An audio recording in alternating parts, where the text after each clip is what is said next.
Voltamos então aqui ao nosso canal História em Movimento, tratando agora de um tema de mundo atual. Aliás, mundo atual mesmo, já que é um tema que está se desenrolando ainda. Lembramos aí desde o ano passado, desde aproximadamente o início de 2011, essa série de eventos que os especialistas e a mídia têm chamado, a grosso modo, de Primavera Árabe.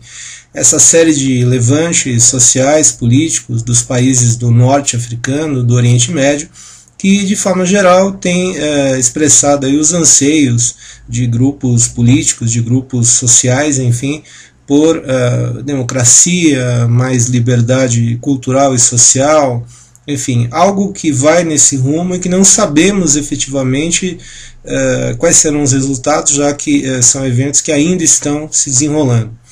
Nós temos um material aparentemente datado, já que é de agosto do ano passado, um especial sobre a Primavera Árabe que foi ao ar pela TV Cultura, mas realmente pouco ou nada datado, já que as informações e o modo como elas estão organizadas, ainda após esse período todo, agosto do ano passado, quando o material foi ao ar, se revelam bastante úteis para o nosso entendimento, para a nossa compreensão, para a nossa reflexão, até levando em consideração que são eventos que ainda estão se desenrolando. Ao observar apenas, a gente vai poder ver que a morte de Muammar Gaddafi aconteceu um pouco depois desse material ir ao ar, mais exatamente em outubro do ano passado. Nós temos o caso mais recente, os eventos mais recentes, que são os da Síria, que estão em andamento hoje, agora, em fevereiro de 2012, e que já são citados e razoavelmente analisados nesse material. E eu chamaria atenção, até por uma questão de correção, para o fato de que na última parte do material nós veremos a jornalista da TV Cultura se referindo ao 11 de setembro, como o 11 de setembro de 2011, quando sabemos que efetivamente é o 11 de setembro de 2001, os famosos atentados das Torres Gêmeas.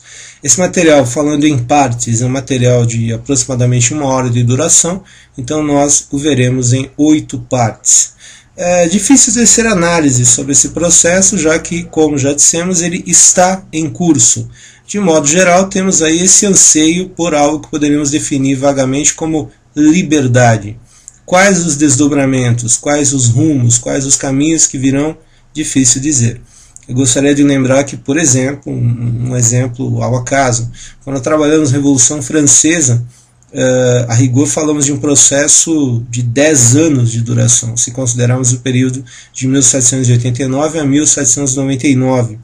Então, como temos pouco mais de 1 ano desses processos todos da chamada Primavera Árabe, bem naquela forma muito comum, muito popular de dizer, é esperar para ver.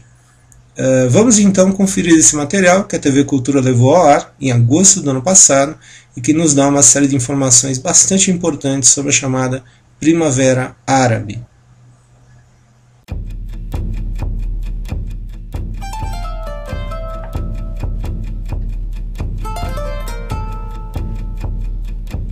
Qual a imagem que nós, ocidentais, temos dos povos árabes? Até outro dia era de um mundo aparentemente adormecido, arcaico, que de repente acordou querendo liberdade.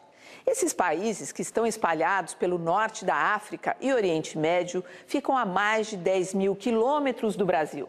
Se a gente for de avião, é uma viagem que dura mais de 12 horas. Mas como foi que tudo começou? Como foi que começou a revolução no mundo árabe? Qual foi o estopim dos conflitos que se alastraram em poucos dias, atravessando fronteiras e derrubando regimes instalados há décadas no poder?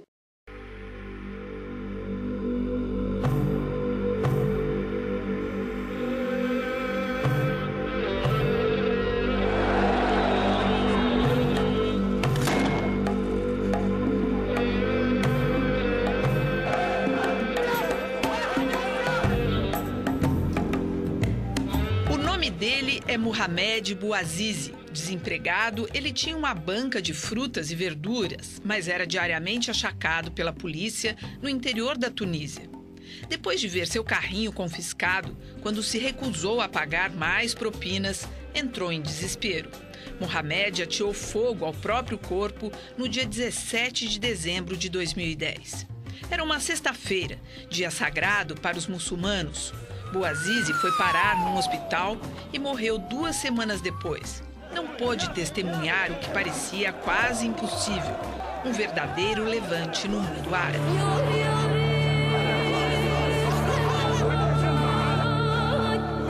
Bouazizi era apenas um entre os quase 3 milhões de desempregados desta ex-colônia francesa.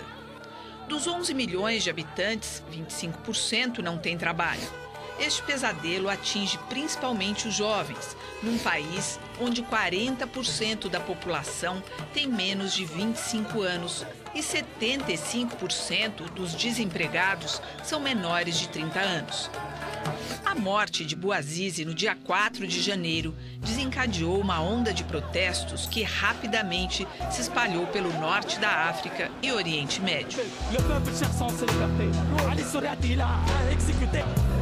Em todos esses países, a aspiração é a mesma, afirma o sociólogo Demétrio Magnoli. Eles querem a mesma coisa que nós quisemos quando derrubamos a ditadura, quando os povos da América Latina derrubaram as suas ditaduras, quando os povos do leste europeu derrubaram os regimes de partido único em 1989. Querem direitos, democracia, liberdades, um governo responsável perante o povo.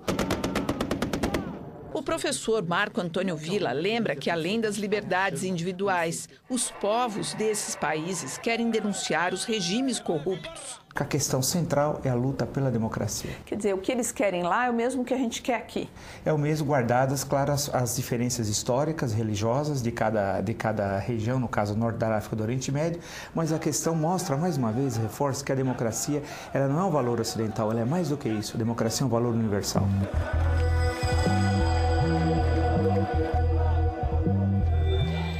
3 semanas após o início dos protestos, o ditador Ben Ali, acusado de corrupção e de envolvimento com o tráfico de drogas, renunciou e fugiu para o exterior. Ben Ali ficou no poder por 23 anos. A professora de Direito Internacional da USP, Maristela Basso, destaca os objetivos principais dos manifestantes.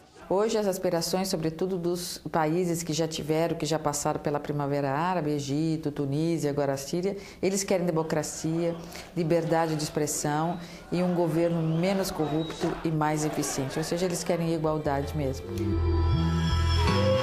Após a fuga de Ben Ali, um governo interino assumiu o poder com o compromisso de iniciar o processo de abertura democrática. Uma comissão das Nações Unidas apurou que 219 pessoas morreram durante os protestos pela queda da ditadura na Tunísia. Em junho, a Justiça da Tunísia condenou Ben Ali a 35 anos de prisão por responsabilidade na morte dos manifestantes. Um mês depois, ele foi condenado a mais 15 anos por corrupção. Nos 2 casos, Ben Ali foi condenado à revelia, uma vez que permanecia na Arábia Saudita.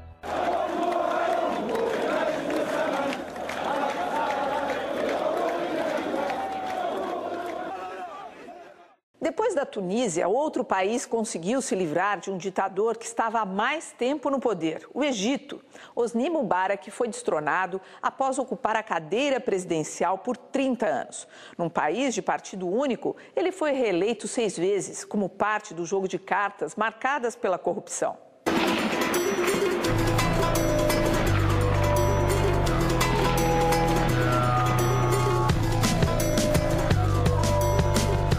Os protestos no Egito duraram exatos 18 dias. Nesse período, milhares de pessoas, em sua maioria jovens, conectados via internet, desafiaram as forças de segurança do regime e se instalaram na Praça Tahrir, no centro do Cairo. Os choques entre a polícia e os manifestantes levaram à morte de 846 pessoas, de acordo com o levantamento das próprias autoridades egípcias. Mais de 6 mil ficaram feridas. A exemplo de outros povos da região, os egípcios levaram décadas para se levantar contra um regime opressor. Maristela Basso explica por quê. Durante muito tempo eles ficaram subjugados, quer dizer, subjugados com o medo de falar contrário ao que o governo vinha dizendo, e eram governos muito terríveis, quer dizer, com um serviço secreto muito eficiente, e qualquer um que se manifestasse contra, ou onde houvesse suspeita de que alguém estava falando contra o governo, essa pessoa rapidamente era presa, ou era até mesmo assassinada, desaparecida. Então isso tudo gerou medo, e durante muito tempo eles ficaram sufocados e ficaram guardados, né? Até que sentiram coragem, porque se viram num número expressivo de jovens, um número expressivo de pessoas, a união poderia fazer a força. Demétrio Magnoli chama a atenção para o grau de opressão vivido por esses povos e o peso dos clãs. Demorou para despertar, de fato, o despertar do mundo árabe foi demorado, em primeiro lugar, pelo peso das ditaduras nas regiões, pelo tipo de controle que essas ditaduras exerciam, muitas vezes um controle militar, muitas vezes um controle clânico sobre os seus países. Clânico, relacionado a clã, ou seja, um grupo dominante. E também em função do mito do inimigo externo, quer dizer, as ditaduras árabes sempre utilizaram o pretexto do inimigo externo, essencialmente hoje em dia Israel, como fonte da sua legitimação. Ser contra Israel se transformava num modo de legitimar os regimes, de legitimar os governos. E com isso se conseguiu por muito tempo secar um discurso oposicionista baseado na ideia de direitos e de liberdades. Após inúmeros confrontos entre policiais e civis, o exército pôs os tanques nas ruas do Cairo, na tentativa de forçar a desocupação dos pontos principais da cidade. Mas não funcionou. Soldados e oficiais se recusaram a disparar contra os civis desarmados. Mubarak ainda tentou resistir. Fez promessas de atender às reivindicações populares em troca do prolongamento do seu mandato. Quis manobrar para transferir o poder a um dos seus filhos. Não adiantou.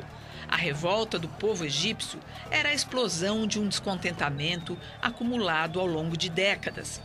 As pessoas estavam cansadas da pobreza, da incapacidade de eleger seus próprios governantes, de testemunhar o enriquecimento ilícito dos integrantes do regime, incluindo Mubarak, seus 2 filhos.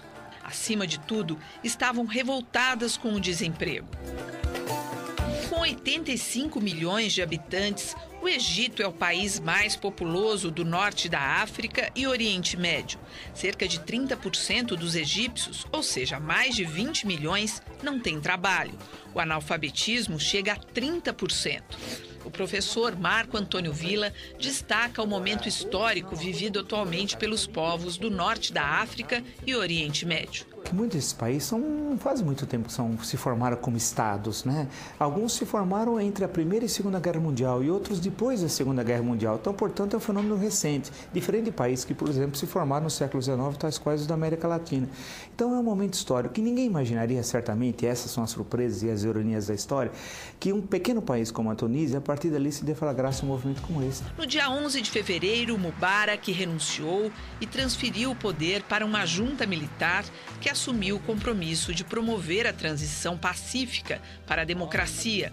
Depois de se refugiar por 2 meses no balneário de Sharm el-Sheikh, Mubarak foi preso e oficialmente acusado de corrupção. A mulher dele, Simone, também foi detida. A família teve os bens congelados e está sendo investigada por enriquecimento ilícito. O mesmo acontece com vários integrantes do regime deposto. Num desdobramento difícil de ser imaginado, Mubarak foi de Meca a um tribunal do Cairo para responder às acusações de corrupção e de ter ordenado o massacre que levou à morte de mais de 800 manifestantes na Praça Tahrir. Ele e seus 2 filhos se declararam inocentes.